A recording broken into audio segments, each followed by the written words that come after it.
ഏഷ്യാനെറ്റിൽ ഇത് വേറെ ഡിസൈൻ, ഇത് മുന്നേ വന്നതാ. ഇപ്പോഴാണ് സമയം കിട്ടിയത്. അപ്പോൾ അതിന് ഫോട്ടോ എടുത്ത് വിടുകയാണ് കേട്ടോ. ഇത് വേറെ പുതിയ ഡിസൈനാണ്. ഇതാ സൂപ്പർ ഡിസൈനാകുന്നത് നിങ്ങൾ നോക്കി തീരുമാനിക്കുക. ഞാൻ പറയരുത് മറ്റവർ പോലെ എന്തോ ഇവിടെ ഉള്ളവരൊക്കെ വിവരമില്ലാത്ത ആൾ പോലെ അവർ അടിപൊളി അങ്ങനെയൊക്കെ പറഞ്ഞ് മനസ്സിലാക്കിയതാണ്. ഞാനില്ല, നമുക്ക് വയനാട്ടിലുള്ള എല്ലാവർക്കും വിവരമുണ്ട്.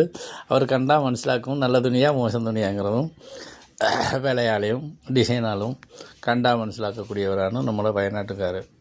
അപ്പോൾ അതുകൊണ്ട് നിങ്ങളിത് കാണുക. ഇത് ഞാൻ ഓർമ്മിക്കാൻ വേണ്ടി വിടുന്നതാണ്. അപ്പോൾ നിങ്ങളിത് കണ്ടിട്ട് തീരുമാനിക്കുക, നല്ല ഡിസൈനാണോ ശരിയില്ലയോ നോക്കിയിട്ട് വരിക. അഥവാ നാളെ തന്നെ വേണമെന്ന് പറഞ്ഞാൽ വിളിച്ച് പറയാം, ഈ ഡിസൈൻ എനിക്ക് ഇത്ര പൈസ എടുത്ത് വയ്ക്കുന്നു, ഞാൻ നാളെ വരാം മറ്റന്നാൾ വരാമെന്ന്. അല്ലാതെ വന്നിട്ട് ഇത് വിറ്റുപോയി ഇത് എന്താ ഡിസൈൻ വിട്ടത് കാണുന്നില്ലെന്ന് ചോദിക്കണ്ട. ആൾ നിറയെ വന്ന് എടുക്കുന്നതുകൊണ്ട് ചിലപ്പോൾ തീർന്നു പോകുന്ന സമയമല്ലേ. അപ്പോൾ അതുകൊണ്ടാണ്. അഥവാ കണ്ടിട്ട് വേണമെന്ന് പറഞ്ഞാൽ വിളിച്ച് പറഞ്ഞാൽ മതി, മാറ്റി വയ്ക്കും. നമ്മൾ കച്ചവടക്കാർ. ആയിക്കോട്ടെ, ശരി.